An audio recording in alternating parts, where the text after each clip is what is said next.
സ്വാതന്ത്ര്യ സമരത്തിലെ ഏറ്റവും നല്ല ഏടുകളിലൊന്ന്. ഒരുപാട് സ്വാതന്ത്ര്യ സമര സേനാനികളുടെ രക്തം വീണ മണ്ണിലേക്ക്.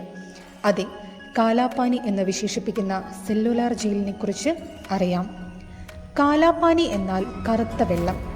ഏകാന്ത തടവുകളിലെ സമാനതകളില്ലാത്ത കൊടും ക്രൂരതയുടെ ചരിത്ര സാക്ഷ്യമാണ് ആൻഡമാൻ നിക്കോബാർ ദ്വീപസമൂഹത്തിലെ ആസ്ഥാനമായ പോർട്ട് ബ്ലെയറിലെ കാലാപാനി എന്ന സെല്ലുലാർ ജയിൽ. ഇന്ത്യൻ സ്വാതന്ത്ര്യ സമര സേനാനികളെ തടവിൽ പാർപ്പിക്കുന്നതിനായി ബ്രിട്ടീഷുകാർ 1906 സെല്ലുലാർ ജയിൽ പണികഴിപ്പിച്ചു. 698 മുറികളാണ് ഇവിടെയുള്ളത്. ബരിൻ ഘോഷ്, ഹേമചന്ദ്ര ദാസ്, മഹാബീർ സിംഹ്, ഹേമപ്രസാദ് തുടങ്ങി ഹിന്ദു ദേശീയവാദി വേഡി സവർക്കർ ഉൾപ്പെടെയുള്ളവർ സെല്ലുലാർ ജയിലിൽ ശിക്ഷ അനുഭവിച്ചവരിൽ ഉൾപ്പെടുന്നു.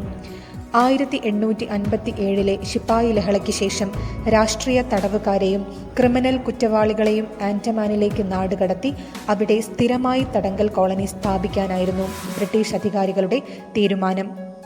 ശിക്ഷാ കാലാവധി കഴിഞ്ഞ ശേഷം കുറ്റവാളികളെ ആൻഡമാനിൽ തന്നെ പുനരധിവസിപ്പിച്ച് കോളനി വികസിപ്പിക്കാനായിരുന്നു പദ്ധതി.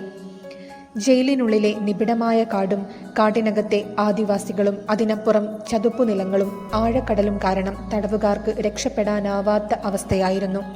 ഒരു കണക്കിന് ദ്വീപ് തന്നെ ജയിലാണെന്ന അവസ്ഥ. അതിനാൽ ജയിൽ നിയമങ്ങൾ കർശനമായിരുന്നില്ല.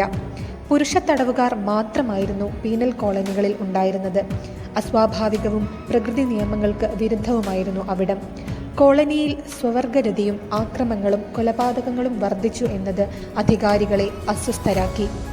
മഹാത്മാഗാന്ധിയും ടാഗോറും നടത്തിയ പ്രചാരണ പ്രവർത്തനങ്ങളെ തുടർന്ന് ബ്രിട്ടീഷുകാർ 1937-38 കാലഘട്ടത്തിൽ രാഷ്ട്രീയ തടവുകാരെ മോചിപ്പിച്ച് വൻകരയിലേക്ക് തിരിച്ചയച്ചു.